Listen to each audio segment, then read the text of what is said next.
So you never see a double G written. You never see a double C written. Is that the case? And if that's the case, then why spend your time and effort on learning to play high? Why? Think about that. Let's just use double C because that's even more rare. You don't see the double C in a lot of music. So why would you ever want to learn to play that high? It'd be a waste of time, right? Dead wrong. The reason I'm making this tutorial is because every so often I take inventory of maybe the last 100 to 200 comments across my channel. And if a comment does pop up several times, I make a note of it. I might make a tutorial about it. This comment, particularly on my series, if blank is the holy grail to trumpet playing, then why aren't we all doing it? Well, this comment has come up several times, and it goes something like this. Hey, it's ridiculous to spend all your time on learning to play a double C. You're never going to see it in music. You're never going to play anything even remotely close, so it's not worth it. It's stupid. Well, so that's why I'm making this video. But anybody that makes that comment, and there's a lot of doofuses out there, if that's you, then I'm looking right at you.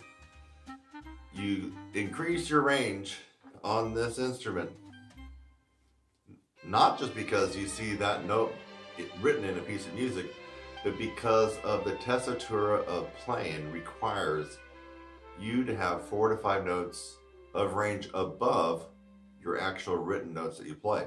If you're an orchestral player who has a poor range and all you can do is sit there and count 100 measures of rest, and then you come in at the very end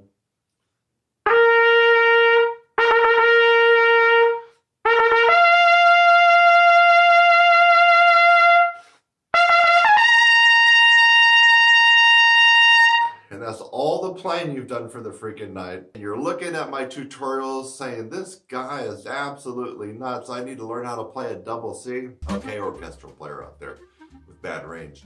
You need to be able to play 4 to 5 notes above your top notes in your written music. And for you orchestral players who never seem to have to go much above a high C or a D, that still means you need to be able to play a double G on the trumpet. The reason for this is because we need to have a cushion.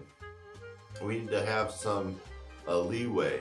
And when you play in a performance or a rehearsal or on the sheet of music you look at, always the top notes tend to be right at your top range. You're killing yourself. And you're not going to have a lot of longevity playing. You're playing right on your teeth. The lip is smashed. Look at that. Smashed right against your teeth.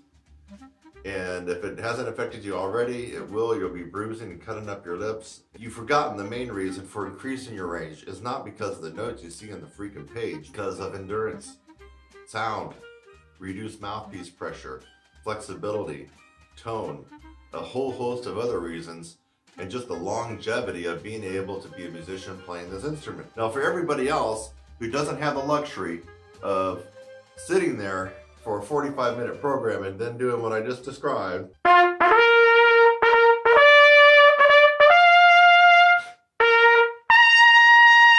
and that's all you play for the evening. Now the rest of us actually have to play the horn, and we actually have to get down and dirty and the nitty-gritty. We actually have to play.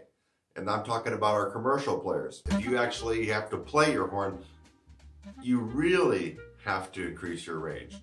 Not because you're some hot shot and not because you see double C's all over the freaking page, because you have to. You have to be able to last for a long period of time playing.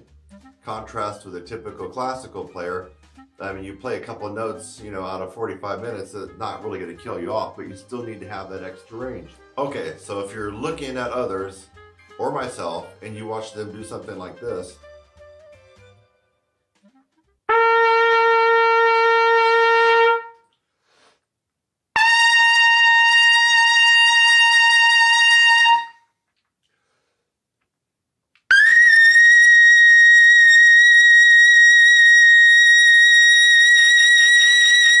you go, what a load of crap. What a freaking waste of time to spend your time to be able to play a double C like that, because you never see it on the written page. You, my friend, have extremely missed the boat on this one.